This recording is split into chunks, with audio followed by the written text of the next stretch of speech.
And hi, everyone. Thanks for joining us tonight or this morning, depending on where you are, or this afternoon. We will start in 3 minutes. So grab a cup of coffee, come on back, and we'll start in 3 minutes.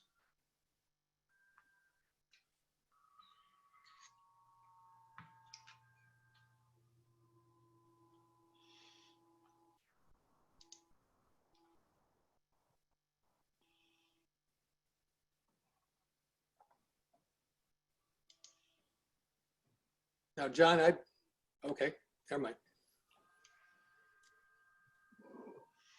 I'm gonna just see if I can advance it still. And I'm not. Okay, so why don't we, John, do you want to stop sharing with Ray for 1 second? He's going to we'll have him request it. Ray, can you request access? There I did. Why don't you try now, Ray? See if you can move it. Nope. We had We'll to wait, give it 1 remember, second. The last last time. time it just took a little time, that's all. Okay. That's what, because you requested it. I And did. John, you gave it to him, correct? Yes. Good.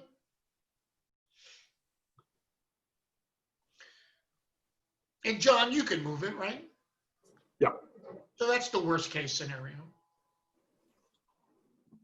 And hi, everyone. Thanks for joining us tonight. We're going to start in about 2 minutes. And thank you so much for being at our webinar tonight. And we'll start in 2 minutes.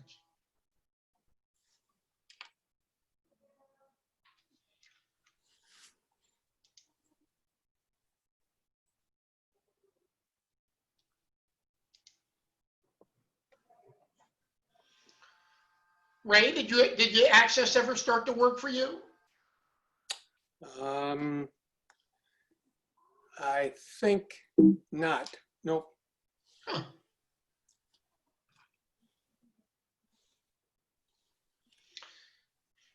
John, it looks like you might be controlling it.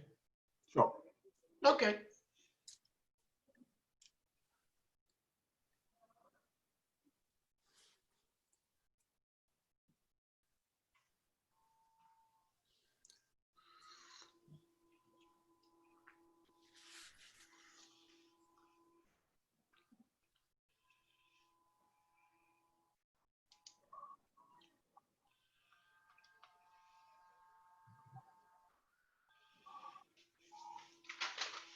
I'm going to start now, so here we go.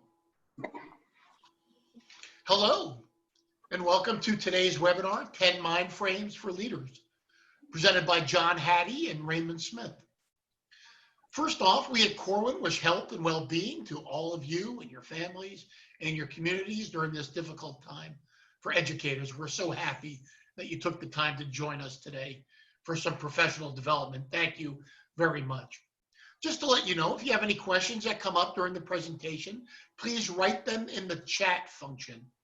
We'll answer a couple of questions at the end of the event, but also we'll try to answer other questions in a blog post on Corwin Connect in the very near future. We have quite a few people on the line, so we won't be able to get to all questions. But please, when you think of a question, write it in the chat function. Upcoming webinars. Douglas Fisher, Nancy Fry, and John Hattie on going deeper with distance learning, and that'll be next Tuesday, September 29th. September 30th, Alan Blankenstein, Marcus Newsom, Monica George Field, and Pedro Nagora on breakthrough leadership. And October 5th, Jennifer Perrott on virtual project-based learning. Now what I'd like to do is turn the presentation over to Ariel Curry, Acquisitions Editor for Corwin, to introduce today's presenters. Thanks so much, Jeff. Hi, everyone. I'm Ariel, and it is my pleasure to introduce John and Ray, your speakers today. John Hattie is an education researcher and laureate professor at the University of Melbourne. His 2008 book, Visible Learning, was at the time the largest evidence-based study of what works to improve student learning. And since then, the visible learning work has only continued to grow. It has led to numerous other books, including the book you'll be hearing about today, and an online database, Visible Learning MetaX, that continues to be updated with new research and where you can always find the most up-to-date effect sizes. John continues to write and speak from his home during quarantine in Melbourne, Australia, and he is joined today by Ray Smith, a co-editor of the book that they'll be talking about today. Ray is a visible learning consultant and the author of multiple books on leadership and coaching, including Impact Coaching. And he continues to write and speak during the pandemic from his beautiful home on the Oregon coast.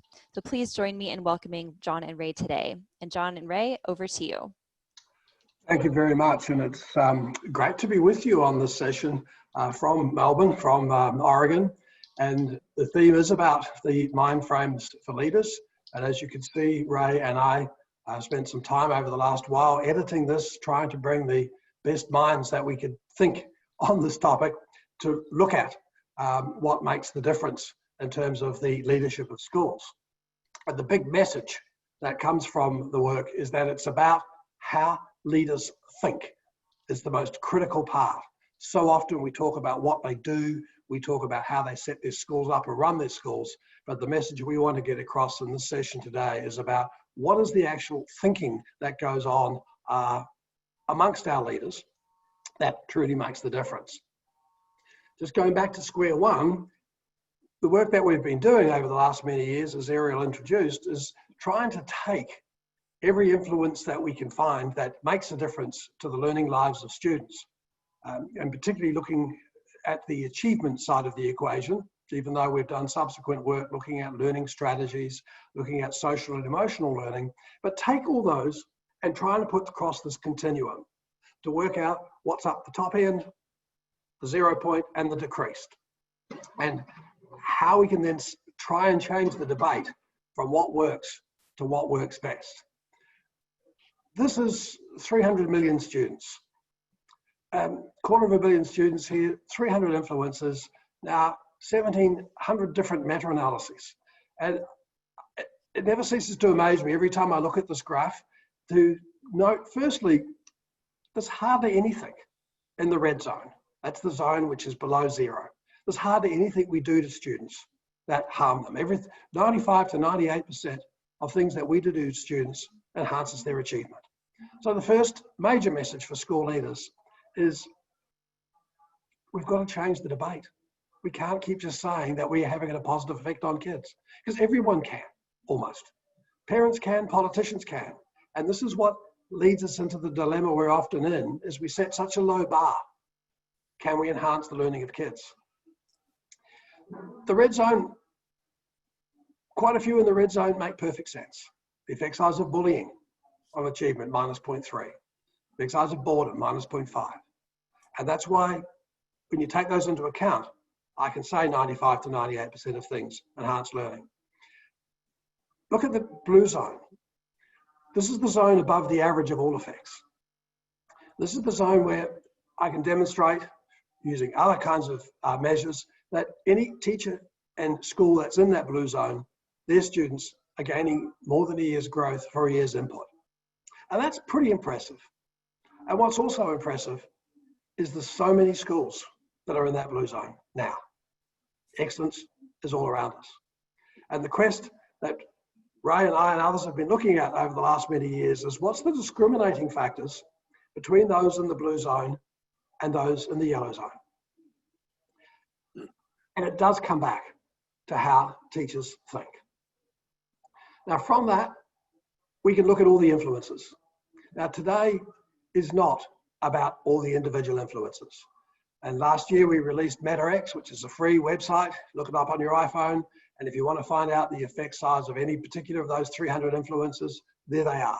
There's a glossary, there's frequently asked questions, and you can go and search in that. That's not today's message.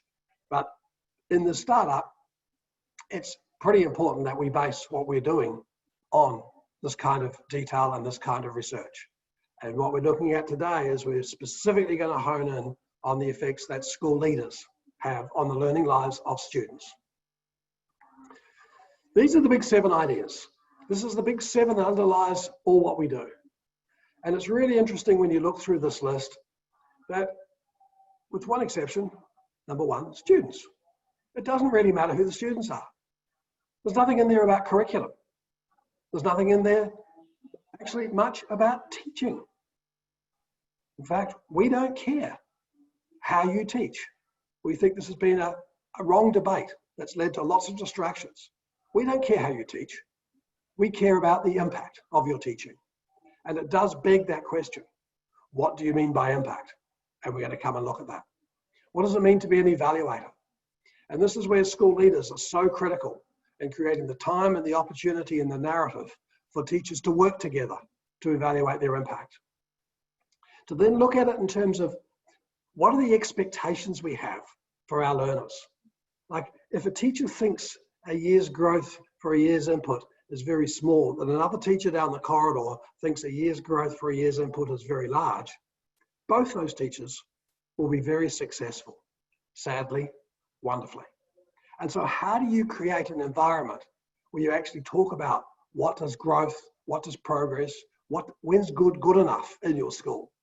Because you can have the fanciest implementations in the world, but if you don't deal with those problems, as those teachers go back, close their classroom door, that's the impact they're going to have on their students.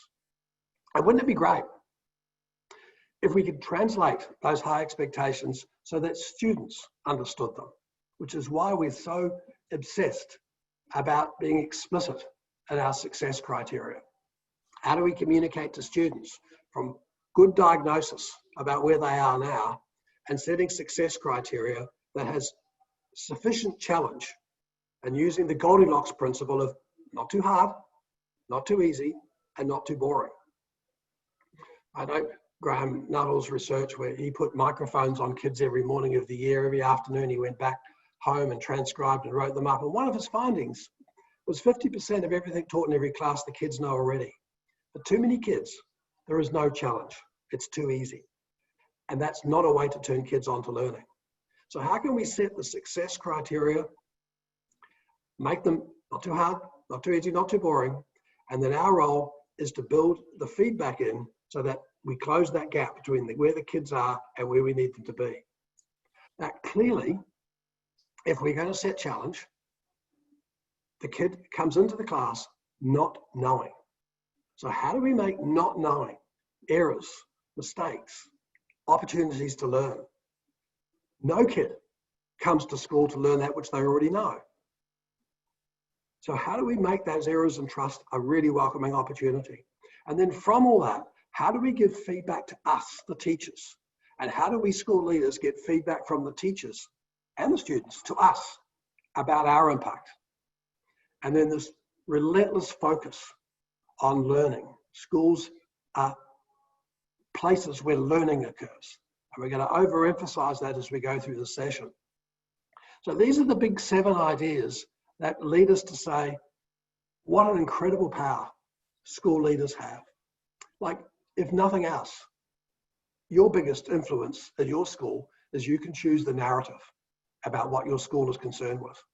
And we would invite you to choose this kind of narrative, a narrative about learning, a narrative about evaluating your impact.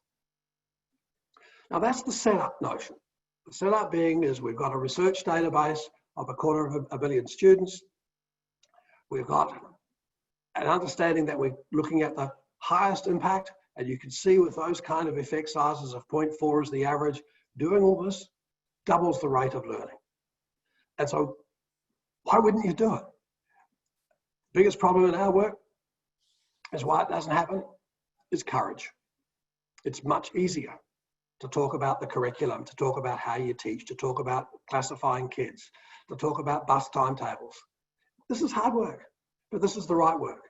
And now with our Corwin team, we work in about 10,000 schools around the world a year, implementing this model where we invite school leaders to create a narrative about impact, create a narrative about high expectations, make sure that the students understand what it means to be a good learner, and really focus on that challenge and giving feedback to teachers. All right, what do you see when you look at that picture?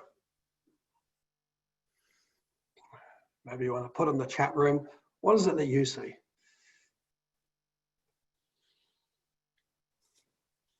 Peaks and beauty, gorgeous mountains. Oh, vacation, that's a good one.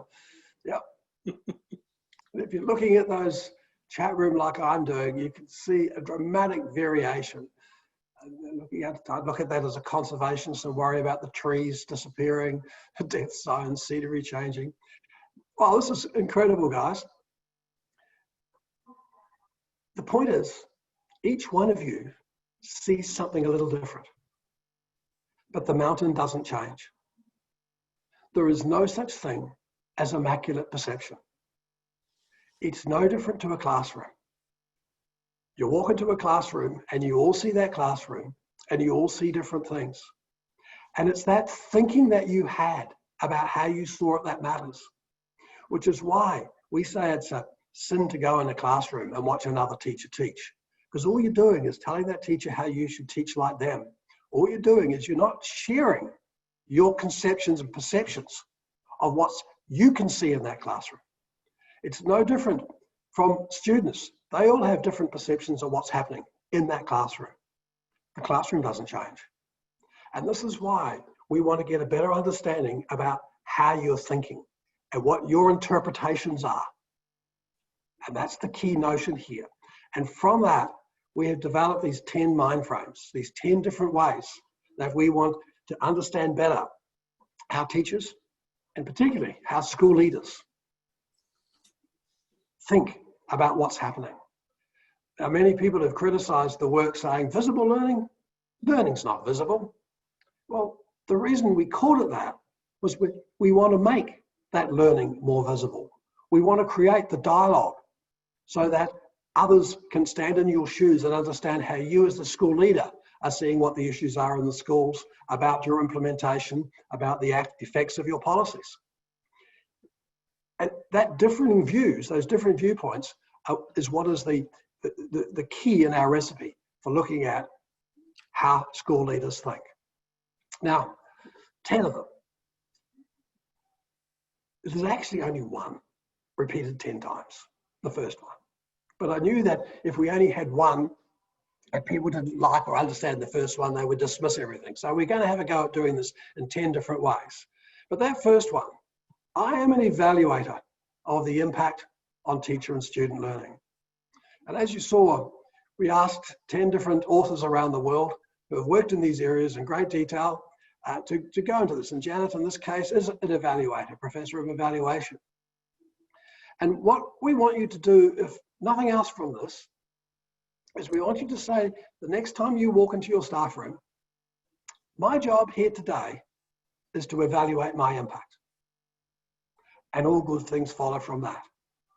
Now, it begs the question of evaluation. And what we're looking at in much more detail is the notion of what is evaluative thinking. And we see it as critically valuing evidence.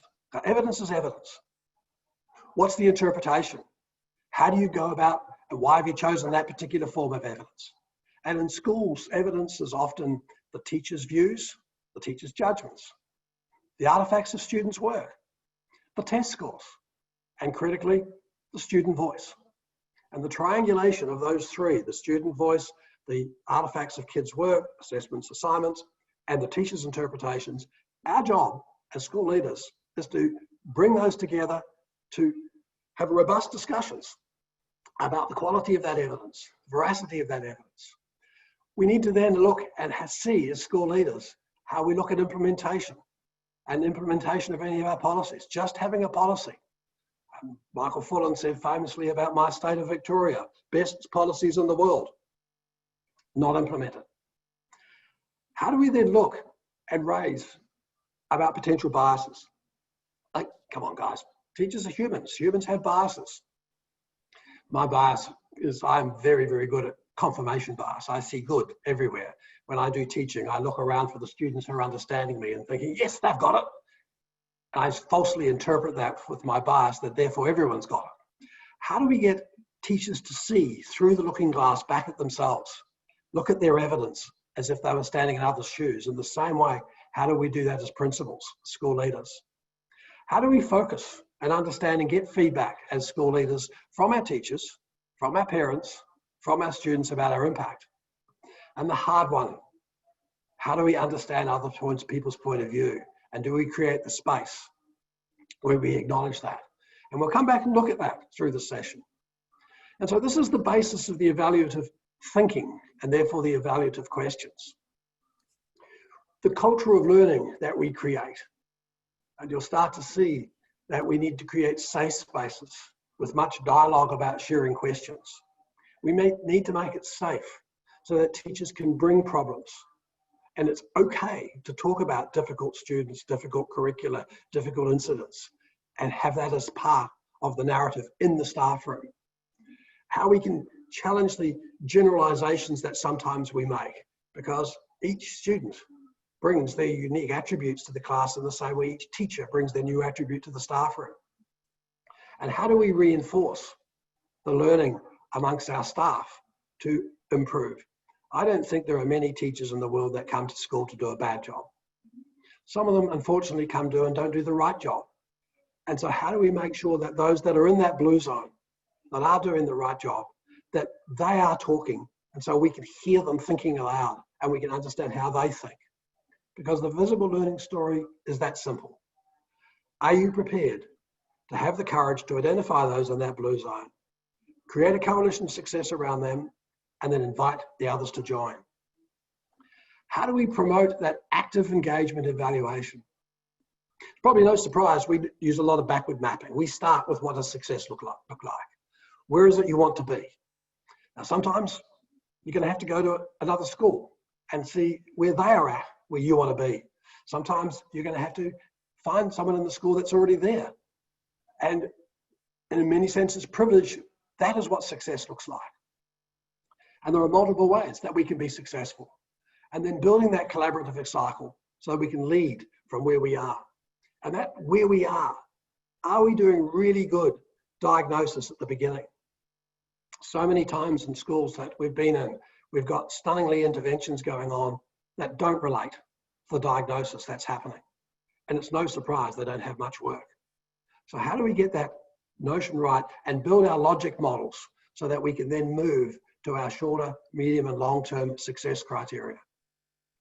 And how do we provide the resources to ensure that interpretation is going on? Making sure that there is questioning, that it's safe to question other teachers about their interpretation. And how do we then mobilize that effective practice? Now, in every school, every time, things always don't go down the straight and narrow. There are forks in the road. And our role as school leaders is to make sure we don't go down too many blind alleys. We don't say, because it's easier, oh, you go and do what you want to do. No. How do we bring it back to that relentless focus on what's the quality of the learning going on here? What's the nature of the impact? And impact is begging those questions. Impact about what? Impact for whom? How many teachers, how many schools are realizing that impact? And impact about how much? Because as we saw, just having an impact's not good enough. We want to maximize it. So that brings us to this notion of impact. And what does, in your school, a year's progress look like? Are you prepared, for example, to ask your staff to bring along a piece of child's work, and then maybe at the beginning and say 2 months later, put that on the staff room table and have a robust discussion about whether that's evidence of 2 months' growth? Pretty challenging question. It goes to the heart of every teacher's conception of them as teachers. Now, please don't do that if there's not high trust in the staff room. It can be a very dangerous question, but it is the right kind of question because it is trying to get at that sense of what is that teacher's notion of progress. And having done this many times, you'll find that some other teachers will argue that what they think is 2 months' progress is actually not at all. In some cases, it can be regressive. But if you're not prepared to have those kind of debates, we're not going to get to some common understanding of what a year's progress looks like. Like, this is my list of what impact is. And I put this up because we don't just want achievement. Yes, I do want achievement. We don't just want it. We want progress. We want to teach students strategies of learning. We want them to have a feel of confidence and challenge. And in this day and age, absolutely, we want to have as our impact in our classrooms and our staff room, respect for others and respect for self. And why do kids come to school? To have deep mastery? Because it's a job? Because they have to be there? And so to what degree is your school an inviting place to come and learn? Now, depending on what you're looking at, the weightings on those impacts would differ. But I would love to know when I came into your school, what is the kind of impact that you want to have? And how would you know that you were being successful? This is a graph that I want every school leader to have in their bottom drawer, probably not up on the school wall. At the moment, my 4-year-old granddaughter, she's so excited because she's enrolled to go to school here next year in Australia. And she's doubly excited because the school she's going to, Dad's the assistant principal and Mum's the head of the early years schooling. She might find that interesting, but 95% of her colleagues, 5-year-olds, want to come to school to learn. And as a granddad, I worry that by the end of elementary school, 4 out of 10 at best, students want to come to school to learn. That's not a very inviting situation. So one of the things that we'd invite you to think about in school leadership is, to what degree in your school can you exceed the Jenkins curve? It's a pretty minimum criteria. And when we look at the notion of achievement, we've got to be really careful here. Too often schools are seen as great schools if they're high achieving schools. And that's not a good message at all, necessarily. Now, like you, we want achievement, yes, but we also want that progress, that year's growth, 3 years input. And when you put them together, nobody wants to be in a school where students start below average and they don't make a year's growth. Surely you don't want to be in a school where the kids start above average, but they don't make a year's growth, cruising schools. Here in Australia, I can show you with the data that close to 50% of schools in Australia are in that cruising zone, because we've had such an obsessive debate about high achievement that once you've got kids at high achievement, we think you're doing a great job. I'm not convinced. What's wrong with schools where students start below average, but you make more than a year's growth? We should esteem those. That should be an excellent school. We should be very proud if we're school leaders of those schools. And the lucky schools where those kids start above average and they make a year's growth. In terms of impact, if you want to maximize your impact, high achievement is not necessarily our best schools. Our best schools are high growth schools. And we go a step further, and we can look at every kid in your class or in your school and take Tane and Daniel. On all accounts, they would be seen as very bright students, high achieving students. No, they're not. The difference between Daniel and Tane is dramatic. And I want to understand what that teacher was doing to Daniel that they're not doing to Tane. And Ryan and O'Connor, yeah, they're near the bottom of the distribution of achievement. But I would be very proud of the Ryans and the teachers of the Ryans of that school, because Ryan is an incredible learner. They started at the same point.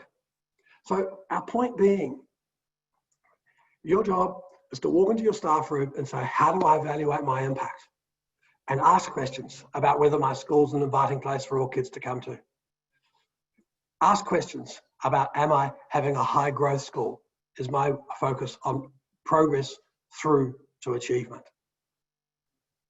And that then brings us to how we use one key part of the evidence, how we see assessment, kind of decisions that teachers make about what's happening in the classroom as feedback to us as leaders. And you can see Dylan Williams' comment there in the chapter in the book. Those moment-by-moment decisions that you're making, those moment-by-moment decisions that teachers are making, how are they grist for the mill? Where is the learner going? Where are they now? How are they going to get there? And that applies to teachers, it applies to peers, applies to school learners. And you can see as how we go into the book into more detail and try to move teachers across in terms of where they're going, where they're now, where we want them to be. how we use our formative judgments. Now, when Michael Scriven invented the notion of formative and summative 60 years ago, he never talked about formative and summative assessment, because that puts too much focus on the assessment. He wanted it more about when. When the cook tastes the soup, it's formative. When the guests taste the soup, it's summative. So school leaders, how are you seeking evidence along the way of any kind of intervention you're having in your school so that you could make the adjustments, so you could hear the interpretations going on? And there's nothing wrong with every now and then doing a summative evaluation and seeing what's the status now, because that's the status of the diagnosis in terms of where we go to next. And then we also have looked with Nancy Fry and Doug Fisher about how we can translate that into students. So the students are interpreting. It's not the data, it's not the test scores that matter. It's the nature of the interpretations. It's the perceptions, it's the kind of consequences that teachers make in your staff room about where to next in light of the assessment that matters. Same with students. Surely we should, the students are the focus of what schools are about. They need to know how to interpret their own progress. And in these days of COVID, wow, it's even more important that they understand their current levels of understanding and they know what to do next when they don't know what to do at times. And so that's the focus we want to have on how do we teach our students, how do we teach our teachers, and how do we listen to their interpretations. And then how do we do it together? This notion of collaborative or collective efficacy. It's a very powerful notion, but at times we worry it's going to be kind of misused and that people are going to forget it's collective efficacy about impact. And Jenny in the chapter talks about the circuit of soul and how when they set that up, the leaders of that deliberately went out and chose a narrative about how they wanted to entertain. They identified very appropriately challenging goals. They mastered routines in their school. It became the narrative. It became, this is what we do here, it's normal. And then how they learned together. And this learning together is critical. And so when I come into your staff room, what's the nature of the dialogue? What's the nature of the debate? Is it about the safe things, the curriculum, the kids, the assessment, the kicking footballs? Or is it about the interpretations we're making about progress? Now, it's not easy. We don't pretend it's easy to do collective efficacy. It must be about impact. So every time you mention the word collective efficacy, professional learning communities, I want you to add on professional learning communities about impact. It is about understanding the expectations. Now here's the nub. There is skills. There is skills in working in groups. There's a sense of the skill to contribute to a group. There's the confidence that you can contribute to a group. And the hardest one, the one that I struggle on at times, you have to believe that the group is going to come up with a better answer and a better decision than you, any individual. Now that requires the skill of social sensitivity. Can I stand in the shoes of others? I'm sure we've seen on a few occasions the brand new teacher come into the school, walk into the staff room, comment on some problem they're having, and the experienced teacher could rush across and say, look, it's easy, it's common sense. Here, come and watch me teach. Here, do this, here's my lesson. Now that damage they're doing there is dramatic. The first thing they need to do is stop and try and stand in the shoes of the new teacher and understand where they're coming from. Because once you've got that social sensitivity, then that collaborative efficacy, which has an effect size of 1.3, quadruple the rate of learning, then it starts to work. That's your job, school leaders. Turn taking, getting people to understand and listen to other people talking. How do we build the safety and the trust for that to happen? Raymond, so what does it mean in terms of Mindframe 4? John, building on the belief in the value of collaboration and collective efficacy, we sought out Michael Fullen and his expertise to write about the idea that highly successful school leaders see themselves as change agents compared to their less successful counterparts. So this mind frame is about school leaders believing that achievement is changeable and is never an immutable or fixed quality. That role that the school leader is that of an activator, not an impediment to learning. That learning is about challenge, and that attention to social and emotional well-being is so critical to engagement, belonging, and achievement in schools. So just stay right there on that slide, if you will, for a moment, John. As Philin illustrates in this graphic, highly effective school leaders participate in their school's learning journey as learners. They can be experts on some things and apprentices on others. They understand that improvement is a learning process, and this learning process is messy and nonlinear. Therefore, plans must be jointly determined and mutually adapted. Further, these highly effective leaders know that accountability is achieved internal to the culture through transparency and developmental support. They tackle the deeper problems and build courage through action. He says they go outside to get better inside. So advance to the next slide, if you will, John. So this notion of going outside to the inside could be illustrated with from an example from Metzler Elementary School in Klein, Texas. They began their implementation of visible learning practices in 2014, and the commitment of the leadership and the staff was made to focus first on these mind frames or behaviors that they needed to adopt in order to maximize their students' success. So in 2015, they took this assessment where they're looking at themselves as evaluators of their impact. And now click one more time, John. So in 2018-19, you can, just as they did, saw their shift in thinking as they saw themselves as evaluators of their impact. The data also revealed a positive shift in not just this one mind frame, but all areas over time.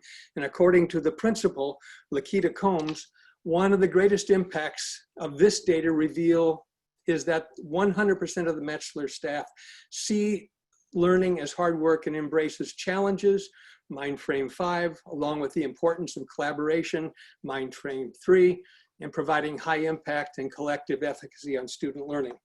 Next slide, please. In chapter 5, we asked Zaretta Hammond to examine the mind frame, I strive for challenge, rather than merely doing my best. This mind frame underscores the notion that in most cases, schooling is a complex endeavor filled with challenges, that the art of teaching and leading is recognizing that what is challenging to one student or one teacher may be different, and hence the constant attention that highly effective leaders give to individual differences. Next slide. So the task of achieving significant improvement in student achievement requires school leaders to challenge their own and teachers' mental models about what they can do, both individually and collectively. You see, it's about overcoming our own beliefs about deficit thinking that prevents leaders from becoming warm demanders of teachers' collective impact on all students. And by setting improvement goals that operate, as John mentioned a few slides ago, that are not too hard, not too easy, and not too boring. Next slide. You see, highly effective leaders set stretch goals and support staff by paying attention to individual teacher differences. Why? Well, because paying attention to the differences among her or his faculty is a critical leadership practice, especially when it comes to effective implementation of interventions that stream out of rich diagnosis of critical improvement problems. So regardless of the new policy, the new practice or process, leaders in collaboration with her or his faculty are wanting to make in order to address the problem of practice requires construction of an implementation bridge to avoid expecting faculty to have to make this huge leap over the chasm. So if you click to the next slide, John. Successful change starts and ends at the individual level. An entire organization does not change until each member has changed. Another way to say this is that there is an individual aspect to organizational change. Even when the change is introduced to every member of the organization at the same time, in the same way, the rate of learning to make the change and developing skill and competence in using it will vary individually. So people need help and support in moving from existing practices to desired practices. Next slide, John. An example of what this implementation bridge work might look like could be illustrated in one middle school that I was in recently, where the principal and faculty had collectively established the goal of increasing the percentage of teachers who were proficiently using classroom questioning and discussion strategies from current baseline assessment of 25% to 90%, based on a self-assessment and leader observational assessment using a school-based rubric by the end of the year. So they first began their efforts by co-constructing an implementation rubric. Another way of saying this is the success criteria that would help them mark their movement towards their goal. And so periodically over the course of the year, the faculty would self-assess their individual practice against established expectations compared to the impact these practices were having on student achievement in order to determine next steps. If you would, John, just click one time. So and then one other time. So their individual work saw them move from one level to the next. And again, that was supportive of their assessment of each other and the next steps they were taking. I think it's back to you, John. Yeah, it comes back to this notion of feedback. Now, feedback is one of the more powerful influences on learning of teachers and students. But there's a problem. It's incredibly variable. And so the question we'd ask to get this going is to ask, what's your concept of feedback? If I put you on an elevator and said you only had 3 stories to go down, 3 floors to go down, and you had to answer the question, what is feedback? Let's see in the chat room. I'd love to see more questions in the chat room too, but what would your answer be? What is feedback?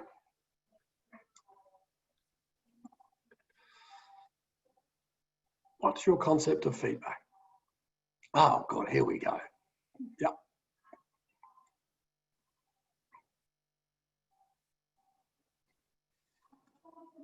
Keep it coming. As I scroll through my screen, I'm seeing incredibly rich information, and we've certainly asked thousands of teachers this question over the last many years. In the early days, I used to collect the answers and I've done the analysis, and teachers in general, their concept of feedback is about where am I going and how am I going? About comments, corrections, clarifications, cognitive coaching, explicit, clear, constructive criticism. It's really interesting though, when you then ask students the same question, what do they mean by feedback? And it's quite fascinating, they don't say that. Many of the things you've put up, they don't say that at all. Almost to a student, feedback is where I go next. And they want to know, in light of that wonderful constructive criticism, and there's nothing wrong with all those things, but they want to know where to go next. And my challenge to you is next Sunday, when you spend all Sunday writing out all the comments that you do on the student work, hand it back. Wait a day, so it's not just short-term memory. Then ask the students to write a commentary or write some bullet points about what did they learn from the feedback I gave you yesterday. Many students, despite the 1 or 2 pages of notes that you've written to them, will say they didn't receive feedback. But those for whom you gave some where to next feedback, they'll remember that. They want to know, where do I go next and how do I get there? And so this is one of the fascinating dilemmas in feedback. It is incredibly powerful, but it's incredibly variable. And that variable, a third of feedback is negative. And so one way of resolving that is to understand where to next feedback and how to do it. Same with school leaders. Your teachers want to know how they're going. They want to know where they're going. But most of all, They want to go where to next. Now, some of them know where to go next themselves. Some of them need you. Some of them need their peers. And how do you have that conversation about what the next best step is in light of where they are now? And then how does that fit into the learning cycle? Is it they're still learning about what the task level is, the content of what you're talking about, the subject matter vocabulary, understanding the intervention that you're trying to put into your school?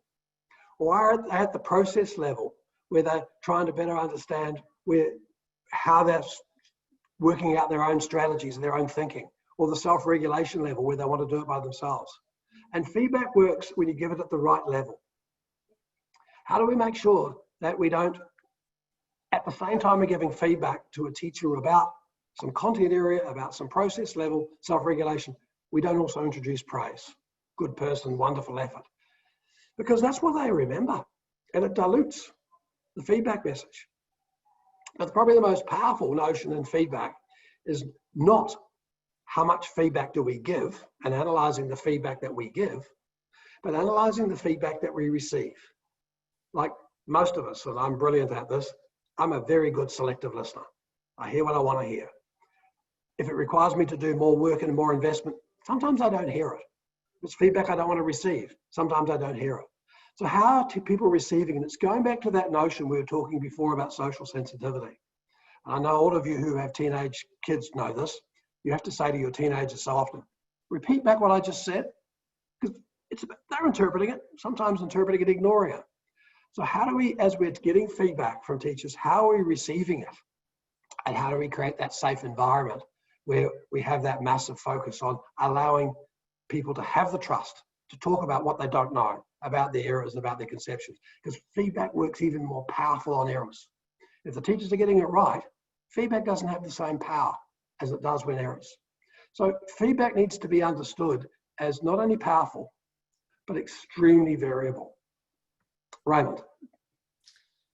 Yes, John, in addition to the feedback, we asked in Chapter 7, Doug Fisher, Nancy Frey, and Dominic Smith to write about the importance that school leaders hold a strong belief in the value of the practice of dialogue. So if you move to the next slide, John. The research is clear. Teachers as well as school leaders talk a lot. According to YAR's research, teachers talk between 70 and 80% of the class time.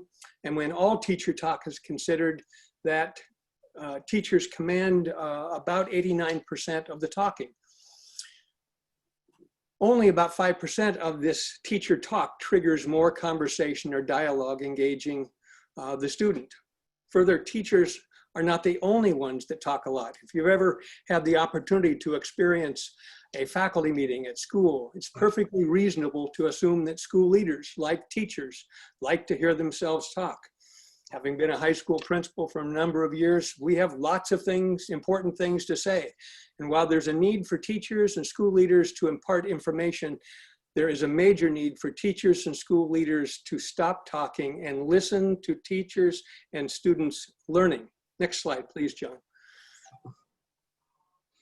And you see there's a conspiracy of talking that this slide depicts. This dominance of teacher talk leads to a particular relationships being developed in classrooms, mainly aimed at facilitating teacher talk and controlling the transmission of knowledge. It's keep quiet, behave, listen, and then act to react to my factual closed questions when I ask. In these teachers' classrooms, interaction means tell me what I've just said so that I can check that you were listening and then I can continue talking. You see, above average students know how to play that game and they play it well. It's the below average students that are negatively impacted by this type of teacher talk. Next slide, John.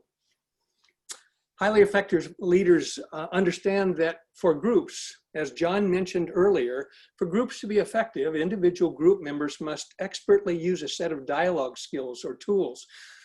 What are these tools? Well, if you go to Robert Garmston and Bruce Wellman in their book, The Adaptive School, they suggest 7 norms of collaboration. And when these 7 norms of collaboration work, become an established part of group life and group work, cohesion, energy, and commitment to shared work and to the group increased dramatically. Specifically, these norms, pausing to allow time for thought, paraphrasing with a pattern of pause, paraphrase, and question to ensure deep listening, putting inquiry at the center to reveal and extend people's thinking, probing to clarify others' thoughts, and knowing when to place ideas on the table or pull them off, or placing data and perceptions before the group and their consideration. Paying attention to self and others to monitor our ways of working, and presuming positive intentions to support a non-judgmental atmosphere. Next slide, John. In chapter 8, Laura Link, a colleague of Tom Geske, highlights the belief that highly effective school leaders hold about clear communications of goals and what individuals have to do to achieve those goals. In other words, I explicitly informs teachers and students what successful impact looks like. Making the success criteria visible to students, which is simply a breakdown of the learning intention, thereby providing a benchmark for the expected quality of learning, gives them a framework for engaging in formative dialogue with peers that enable them to know what the learning intention means, know the compulsory steps involved in reaching the learning target, identifying where success has been achieved and where help might be needed, be clear about where improvements can be made, discuss strategies for improvement, and reflecting on progress. Next slide. Again, let me use Metzler Elementary to illustrate this mind frame in practice. Metzler administrators and staff members utilized a number of strategies to support the application of the visible learning concepts. Specifically, they instituted a practice that they called impact walks. Now, these impact walks were Metzler's variation of classroom walkthrough protocol that many of you commonly use. That is, the Metzler faculty conducted impact walks once a month to collect data for their school improvement plan and for evidence of impact as it relates to individual improvement plans and principal and faculty improvement efforts. This slide illustrates the success criteria the faculty co-constructed around the expected teacher practices for, in the left column, writing learning intentions, and in the right column for writing success criteria effectively. So as teachers moved within other teachers' classrooms, they assessed teachers' efforts in these areas and gave teachers feedback based on the success criteria they had collectively established. Next slide. In chapter 9, Sugata Mitra discusses the conviction highly successful school leaders hold in putting people work ahead of paperwork, the notion of building relationships and trust. Now, you've all certainly heard the real estate agent's mantra, location, location, location. What does this refrain mean? And what possesses real estate agents to repeat it 3 times? Now, simply put, it means identical homes can increase or decrease in value due to their location. It's repeated 3 times for emphasis. So you'll remember this important investment maxim. It's the #1 rule in real estate, and it's often the one that's most overlooked. Similarly, the #1 rule of effective school leaders is relationship, relationship, relationship. Like the previous mantra, it too means that similar school leadership practices can either be successful or unsuccessful in their impact based on the quality of relationships between students, teachers, and school leaders and parents. Next slide, John. Highly effective leaders in this sense have kind of a grandmother effect on her or his teachers. That is, they encourage teachers to go further in their learning by inquiring into their thinking, by promoting a spirit of inquiry through open-ended questions that serve to explore teachers' perceptions, assumptions, and interpretations before advocating for one's own ideas. by demonstrating the desire to listen to other ideas, questions, and desires, thereby building rapport and strengthening the relationships that are so critical in this instructional maxim. Next slide, John. You see at Metzler, again, one of Corwin's certified visible learning schools, they were concerned about the relationships among staff. And so they used a simple 5-item survey. You can see the results to periodically to test the water, so to speak, the relationship waters. Were teachers in the school trusting one another? Is it okay to discuss feelings and worries? Were teachers respecting other teachers to take the lead in school improvement, and so on? At this point, so in other words, when you talk with the principal, she reports that as a campus, they have such a high degree of collaboration that there is no way for anyone, teachers, school leaders, parents, students, not to be successful. John, I'll give it back to you. Sure. The last one relates to this relentless focus on learning.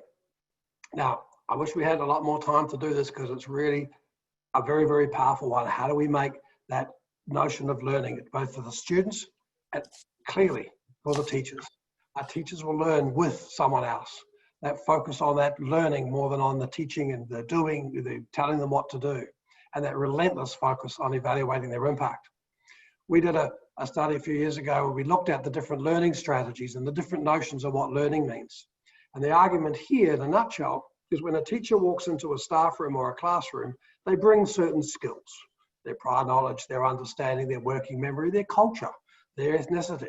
They bring certain wills, their dispositions, the ways in which they see how their job is to build relationships, to have resilience, to do all those 21st century skills. And the thrill. What are the motivations? Because it's a job? Because they want to turn kids on to their passion for learning? What are their motivations? To find things in kids that maybe kids don't see in themselves. In the same way, that school leaders, one of your biggest impacts is, do you find something in the teacher and help the teacher exceed their own expectations? And we see those skill, will, and thrill as also the outcomes of learning. But then there's a process. And the process goes from first outlining what you want to do, the surface level knowledge, the vocabulary, then to consolidate that. Because we can't, as humans, keep everything in our brain at once. We have to overlearn certain things, and it becomes a routine so that we can spend our time looking at relationships and deep acquiring. And then how do we deep consolidate to move to transfer so that when your teacher does something in one situation, they can then transfer it to another situation. Now, in our study with about 26 million kids and looking at teachers, we've worked out the top strategies. And top strategies, you can see them there, but the key is they're implemented at different times. What we want to relate, when we introduce something new into a school, is linking it to the teacher's prior understanding, their prior learning, to build that confidence and challenge that we talked about, to having and allowing and building deep mastery.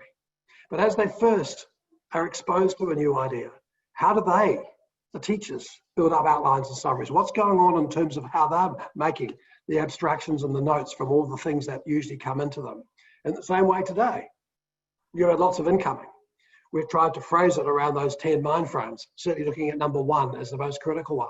So we've given you a coat hanger that you can hang the different information in.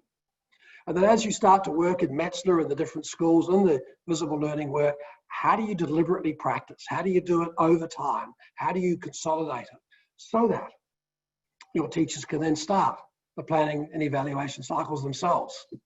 And that's when the talk, the self-explanations, the self-questioning becomes very, very critical.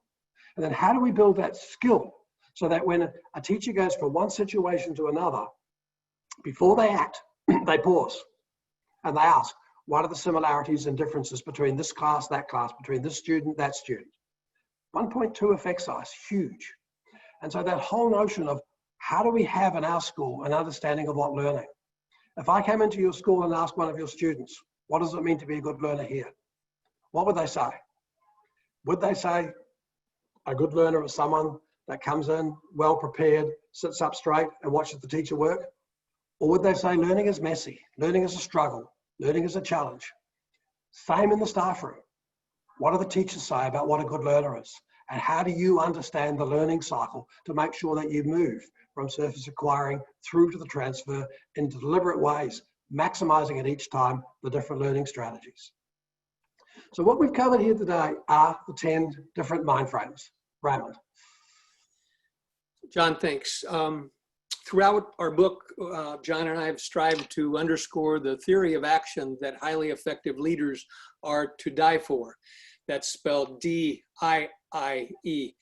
That is, school leaders need to be expert at these key improvement practices: diagnosis, interventions, implementation, and evaluation.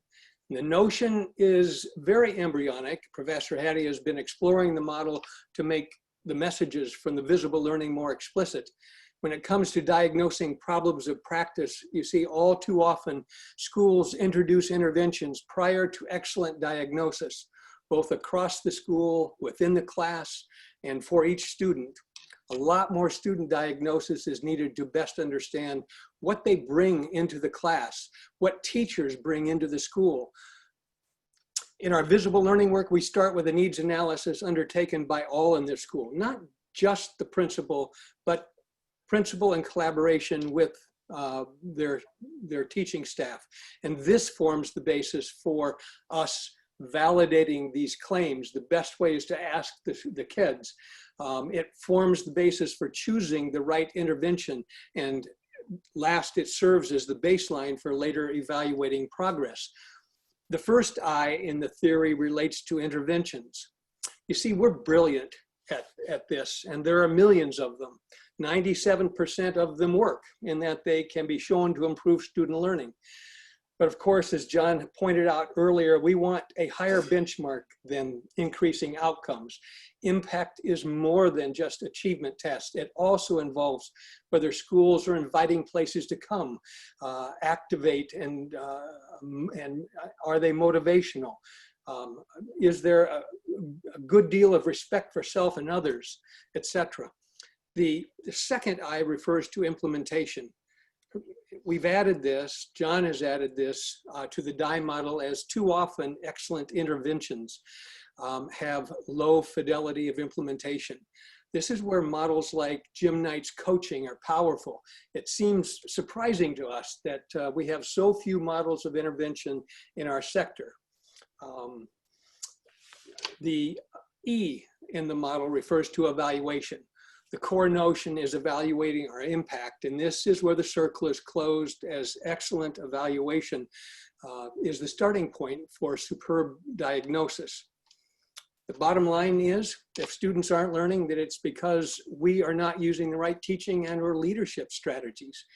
We have our expectations of success either too low or far too high, and we have to make the necessary changes to these strategies to then realize our ambitious expectations. Such a theory of action places a number of demands on our teachers and on you, our school leaders, namely that they begin with why, by communicating from the inside out, the values that drive our practices, and what they have, and that they have a high level of cognitive decision-making skills that maintains a tight alignment between their whys and their hows of doing things.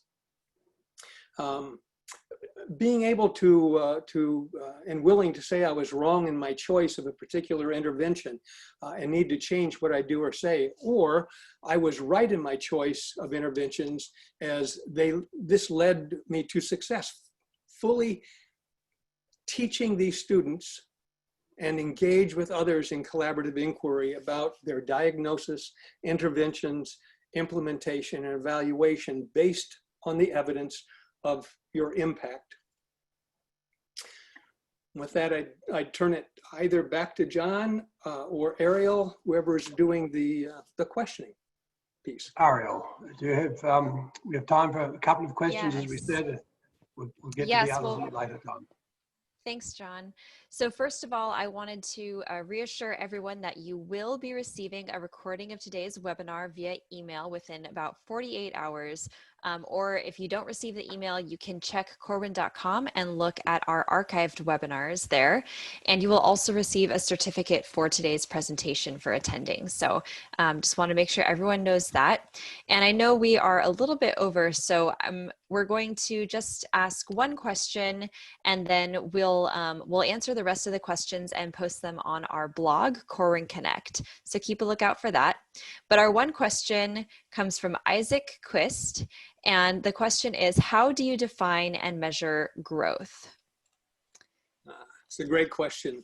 And as John has reinforced throughout the presentation, growth is measured a number of ways. One through achievement, but also progress. And you'll note that 4-quadrant chart that he put up.